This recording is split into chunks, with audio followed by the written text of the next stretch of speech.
California के शहर Los Angeles में लगी आग ने तबाही मचा दी।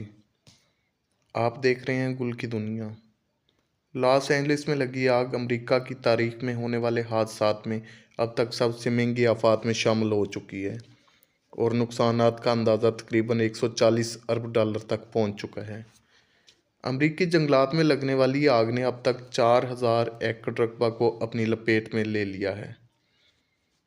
कई लाख लोग जानी और माली नुकसान से दो चार हो चुके हैं। कैलिफोर्निया में लगी हुई आग में अब तक 4 मकामात पर लगी हुई है। सबसे बड़ी आग इस वक्त पैलिसेड्स में है, दूसरे नंबर पर एटन्स की आग, तीसरे नंबर पर केनेथ और चौथे नंबर पर हेरोस्ट की आग है। फायर फाइटर मुसलसल इस आग को बुझाने में लगे हुए हैं। इस आग को बुझाने के लिए अब तक 15,000 लोग, 31 हेलीकॉप्टर, 1700 फायर फाइटर्स की गाड़ियाँ और 16 हवाई जहाज़ काम कर रहे हैं, लेकिन ये आग तेज़ हवाओं की वजह से मुसलसल फैलती जा रही है।